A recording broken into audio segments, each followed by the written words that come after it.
Actually শম্পার মামলার chargesheet বা final report কোনোটা এখনো তৈরি হয়নি। আপনি যদি আমাকে কিছুটা সহযোগিতা করতেন। আমাকে কি করতে হবে? তেমন কিছুই না, আপাতত কয়েকটা কথা জবাব দিলেই চলবে। মাঝে মাঝে মায়া হয়। কেন? একদিনেই নয়নতারাকে শিখিয়েছিলে কি করে অন্যের হতে হয়, আর আজ নিজের করতে চেয়ে কষ্ট পাও তুমি নিজেই। যে বিকারগ্রস্ত সঙ্গীত শিল্পী, যে কিনা আপনার বোনের কথিত হত্যার আসামি সামির, তার সাথে আপনি কাজ করতেন। তুমি এখন শুধু আমার সারা জীবনের জন্য। মৃত্যুর পরেও তাই বুঝি? মৃত্যুর পর নিশ্চয়ই তোমাকে কেউ বিয়ে করতে পারবে না। কোথায় যাচ্ছেন? শেষদির সাথে একটু দেখা করবো। কি হয় আপনার? মানে বন্ধু, তোমার এখানে পুলিশ আসে এটা তো বলনি।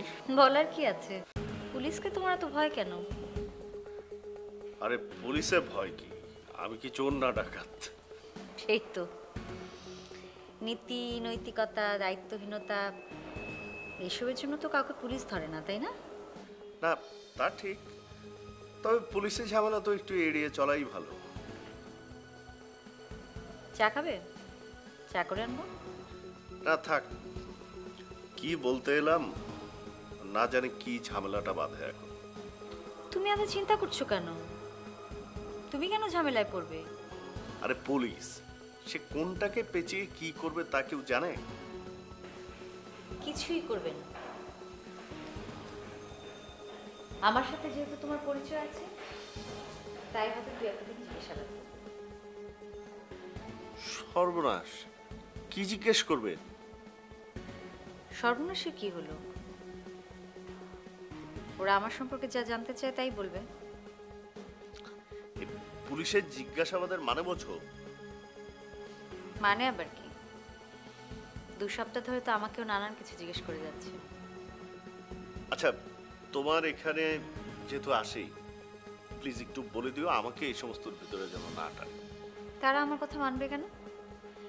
যাকে তারা প্রয়োজন মনে করবে তাকেই তো জিজ্ঞাসাবাদ করবে। কি একটা অনর্থক ঝামেলার মধ্যে পড়ে গেলাম। অফিসে বা বাসায় চলে গেলে পুলিশ, সে তো আরেক কেলেঙ্কারি।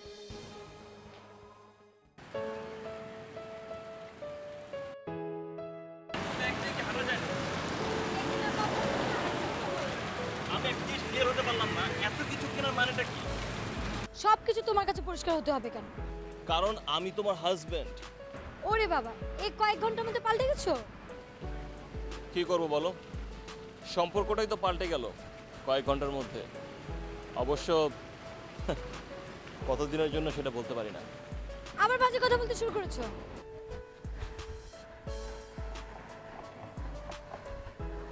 আমার জন্য তোমার কষ্ট হবে না? তোমার জন্য একটু। এর থেকে মিথ্যে আর হতেই পারে না। দেখছো না, বিয়ে করার সাথে সাথে অন্য সব স্ত্রীদের মতো তোমার ক্রেডিট কার্ড ধ্বংস করার চেষ্টা করছে। আমার যা কিছু আছে এখন থেকে সব তোমার। এসব মুভির ডায়লগ আমাকে শুনে কাজ নেই। আমি যদি আমার হোটেলের অংশটা, আমার যা কিছু আছে, আমি যদি সব কিছু তোমাকে দিয়ে যাই, আমি তো নেব না। তাহলে আর কাকে দিয়ে যাব বলো? আমি তোমার কাছে শুধু সময় চাই শুভ্র। তোমার বুঝি তাই মনে হয়েছে? আমার চেয়ে ভালো আর কে জানে কেন তুমি এইসব করছো।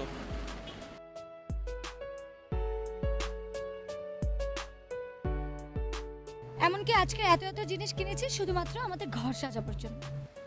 ঘর? ঘর কোথা থেকে এলো আমাদের? আপাতত না হয় হোটেল রুমটাকে আমাদের ঘরের মতো সাজিয়ে নেব।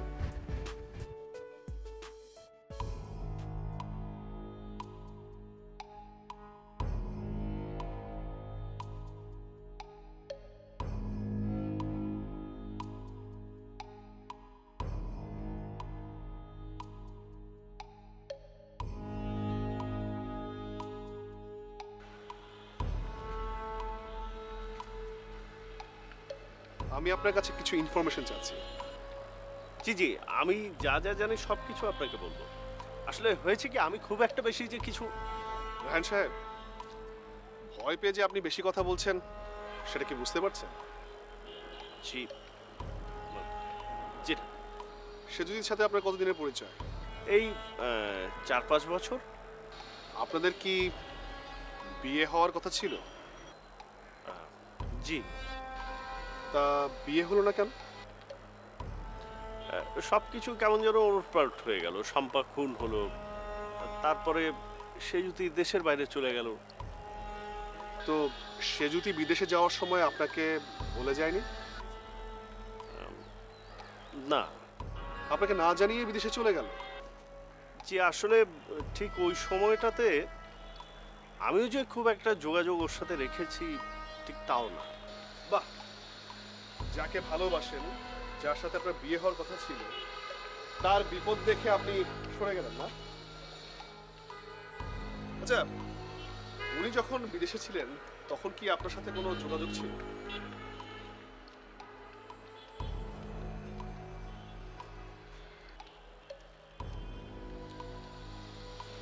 না। আপনি কি তাকে এখনো বিয়ে করতে চান? আসলে সেই কারণেই খোঁজ খবর নিতে গিয়েছিলাম। খোঁজ খবর কেন? মানে এতদিন একটা মানুষ বিদেশে ছিল, তার উপরে আবার মেয়ে মানুষ, বোঝেনি তো। পুরুষ মানুষ যত বোকাই হোক না কেন, এই বিষয়ে জ্ঞানটা খুব টনটনে থাকে। ওয়েল, আজকে আপনার সাথে কথা এখানেই শেষ। পরে যেদিন কথা বলতে ইচ্ছে হবে আমি আপনাকে ডেকে পাঠাবো।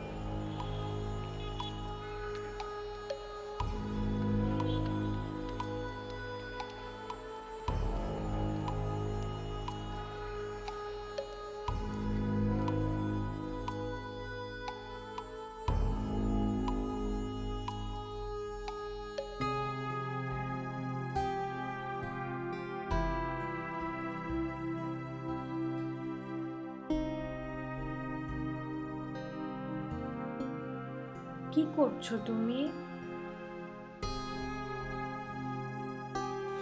দেখতে পাচ্ছ, নিজেকে বাঁচাবার চেষ্টা করছি। ওরা তোমাকে আটকে রেখেছে কেন?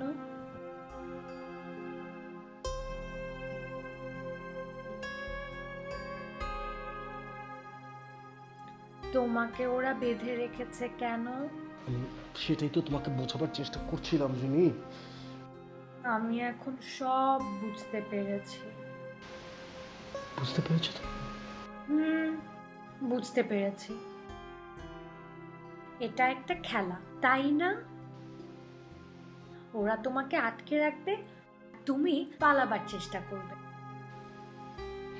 ওরা ওরা আমাকে সত্যি সত্যি আটকে রেখেছে। তুমি যেমন যেমন বলবে আমি ঠিক তাই তাই করব। সত্যি তুমি খেলতে চাও আমার সাথে? শাহেদ না আসা পর্যন্ত একা একা বসে কি করব বলো?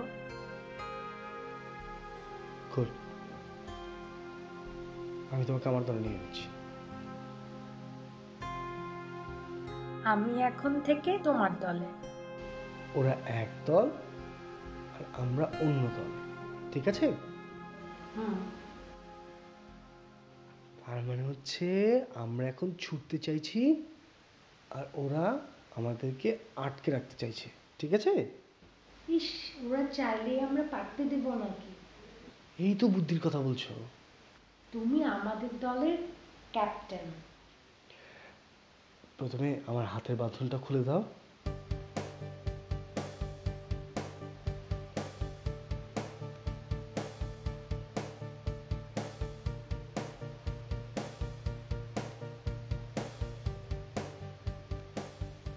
না, ওরা এখন এখানে কেউ নেই।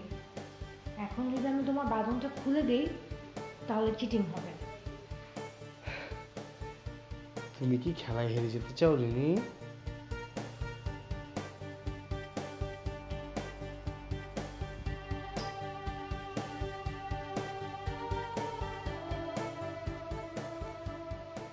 আচ্ছা, তুমি আমার নাম জানলে কি করে?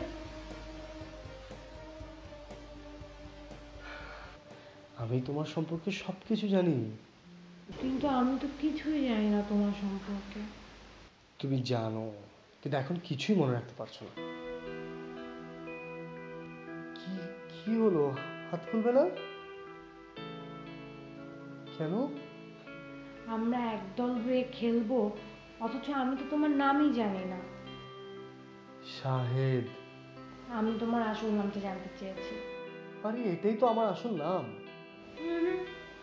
দেখো, তুমি যদি মিথ্যা কথা বলো আমি কিন্তু তোমার সাথে খেলবো না। আ- আচ্ছা আচ্ছা আচ্ছা, আমার নাম আতাউর।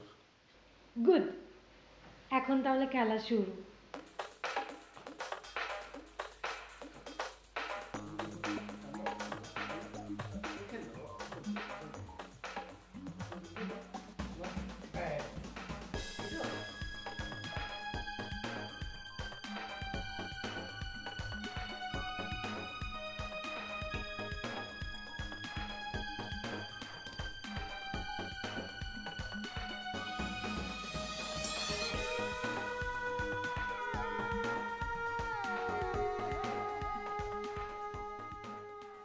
আমরা আপনার বিদেশে যাওয়া থেকে শুরু করতে পারি। আপনি যার সাথে কাজ করতেন তার নাম কি? আমি আপনার প্রশ্নের উত্তর দিতে বাধ্য নই।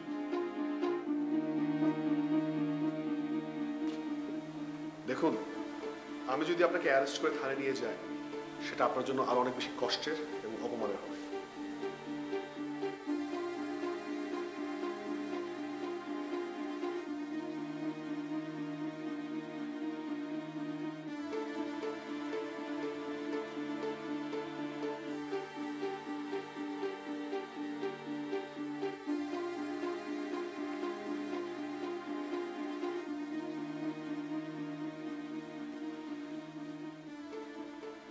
আপনি যার সাথে কাজ করতেন তার নাম কি সামির? হ্যাঁ। তার সাথে কি আপনার আগেই পরিচয় ছিল? পরিচয় মানে তাকে তো সবাই চেনে, উনি আমাকে চিনতেন না। আচ্ছা, সামির কি জানতো আপনি শম্পার বোন? বলুন। না। উনি তো গান বাজনা প্রায় বন্ধই করে দিয়েছিলেন, পরে কি আবার গান বাজনা শুরু করেছিলেন? আবার শুরু করলেও শারীরিক কারণে চালিয়ে যেতে পারেনি। যখন উনি শারীরিক অসুস্থতার কারণে গান বাজনা বন্ধ রেখেছিলেন তখন কি আপনি তার সাথে ছিলেন? ছিলাম, জি।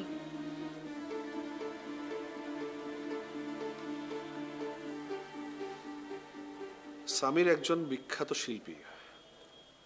আপনার বোন শম্পার লাশটা শুধু তার কেবিন থেকে পাওয়া গিয়েছিল। এছাড়া এই মৃত্যুর সাথে তার কিন্তু আর কোনো সম্পৃক্ততা এখনো খুঁজে পাওয়া যায়নি।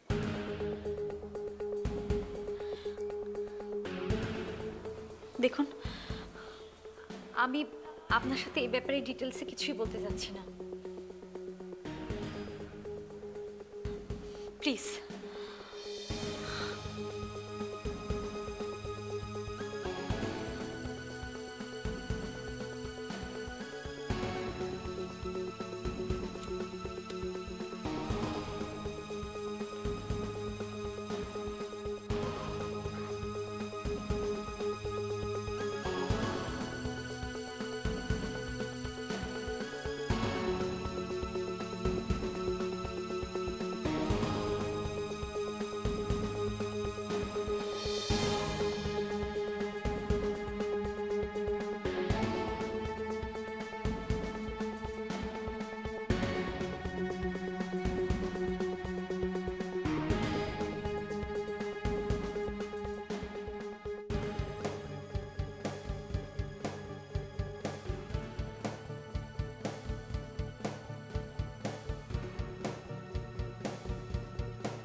এদেশের মানুষ যে প্রাণচঞ্চল গানের সামিরকে চেনে, তখন সে সময় ঠিক বদলে গিয়ে হয়েছিল একজন হতাশাগ্রস্ত, গান থেকে অনেক দূরে অ্যালকোহলিক সামির। তোমাকে ব্যবহার করে এই লোকটা এখান থেকে পালাতে চাইছিল। ও চাইলে কি পালাতে পারতো নাকি? আমি একজনকে বিশ্বাস করতে চেয়েছিলাম। দেখো নয়ন, তুমি প্রতিবারই লোকটা নিজের চরিত্রে বেরিয়ে আসছে। সেজুতির বোন শম্পার অবঘাতে মৃত্যু হয়েছে। হ্যাঁ, এবং এতদিনও আপনারা কোনোই কুল কিনারা করতে পারলেন না। আপনারা যারা আত্মীয় বন্ধু, আপনারা যদি সহযোগিতা না করেন তাহলে আমরা আমাদের কাজটা করব কিভাবে? সহযোগিতা কিভাবে করব? আপনারা তো আমাদেরকে রীতিমতো হ্যারাস। অবশ্য আপনার মতো লোককে কিভাবে সোজা রাখতে হয় সে অভ্যাসটা ঠিকই আছে, রাখতে হয়। কি করব, চারপাশে আপনাদের মতো মানুষের এত ভিড়। আমার গলাটা খুব জ্বলছে। এই হচ্ছে তোর সাহেব, যাকে তুই কোথায় বসিয়েছিলি, যে কিনা নিজের স্বার্থে